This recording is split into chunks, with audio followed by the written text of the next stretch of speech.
Everybody on the Drop it like it's hot. Drop it like it's hot. so hot and You can catch me at the hot spot. It's the BR18. man, you had everybody from the nail salon in front of the radio station last time we did. Hey, man, I deal with this every week on I Hate the Homies podcast, man. All the time at the hot spot. What up, Maria? What up, Rickey? Of course, I'm sitting in for the brat, and here is what's going down in the hot spot.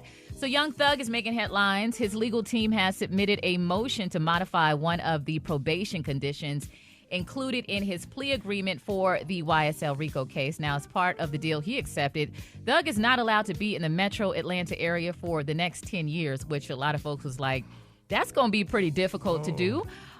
So in the new court documents filed by his team, the court entered an amended sentencing sheet to further define the parameters of the area, which places one of his homes in the banned area. So he wants to be able to go home. He wants to be able to spend time with family during the holidays and host people at his house. They also note that his parole officer has no objection to the matter, and the judge has yet to rule. Do y'all think it's going to go through? I think so.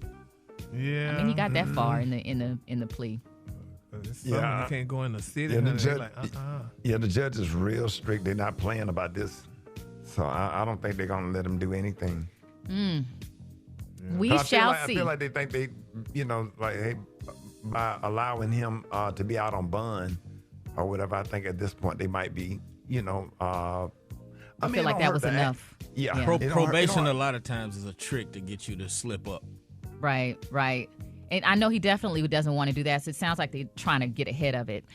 In other news, I've been seeing a lot of clips of this. Jamie Foxx, he told fans at the October taping of his Netflix special that he was within an inch of his life following his mysterious 2023 health scare. Mysterious is a great word to describe it. According to several audience members, Foxx went into detail about the near-death experience during his stand-up set. Jamie Foxx, What Had Happened Was, which premieres today, December 10th. Foxx reportedly told the audience that he passed out and remembered waking up before calling it a near-death experience. His special is out now on Netflix, and he wants to thank his fans for listening to his story. Here's a little bit of what he had to say. Since we're on the eve of my special, what had happened was I just got so many people to thank. I want to thank the city of Atlanta that was in that audience, man, that supported me, man, and listened to my testimony. I ain't been on stage officially in like 18 years, but Atlanta made it feel like, man, I ain't lost a step. They were gracious, they were kind. The main thing is my story that I wanted to get out, and I wanted to tell it in my own way. And for the people that know, what this journey's been about, and now I can't wait for all of you to see it. Yeah, people on Facebook, on social media saying that it was really, really dope. And they also said grab some tissue that is touching as well. Yeah, Rickey, he said that he woke up in the hospital and thought that he was passed out just for a second, but it was 2 to 3 weeks, and he was in a stone cold coma. And That's he crazy. said if he didn't get to the hospital in that moment, whatever the cause was, that the nurse, if the nurse didn't treat him within a certain time frame, he would have died. Yeah. So, wow, I'm sure it's a tearjerker. I'm looking forward to watching it. Lastly, Chris Rock, he did a surprise comedy set at Anthony Pratt's Christmas party over the weekend, and he ended his comedy set abruptly and angrily stormed off the stage, and folks were like, what is going on? Well, I'm sure he saw something that everyone else didn't see, and his brother offered an explanation for why Chris Rock stormed off the stage. Here's what his brother Tony had to say. Just so you guys know, everybody that does that in a comedy club is a f***ing asshole. Right. We're working on material all the time. So if you record it and you put it up before the joke is perfected, it's like a chef giving you a plate of food before it's finished. Right. But that guy probably felt entitled because he's a piece of shit. And he was like, I'm going to record the set because I'm at this party. I was invited and you're performing here. So, of course, they're always going to separate the talent, especially when it's black and white. They're going to think they're entitled to just do whatever they want to do because you're black and you're working there, so we can just record you. He's right. Special K, what were you going to say? Yeah, I was reading more into the story. They also said that he was told there wouldn't be any kids there, and he looked out and there were children in attendance, and he felt like the material he was doing wasn't appropriate for children, and it just kind of, ticked him off because he was told it was going to be an adult-only thing, and then they had children in there. So You got to blame the promoters for that and the people that are. well, it was a getting private people in event, it. but if you got somebody the level of Chris Rock, respect whatever the agreement that you made. I like the idea of locking the phones up. I went to a comedy show and I didn't realize how distracted I was at previous shows when I didn't have my phone because I had to pay attention to the stage the whole time, and it was awesome. When we all went to see Chris Tucker at the Fox, everybody had to lock their phone up, and you Yeah, had to lock it lock up. the daggone show. Yeah. The most annoying thing being on stage and being a performer is looking through the lens of a cell phone instead of looking at the person. Yeah. Feel like you talking to a damn laptop, like you performing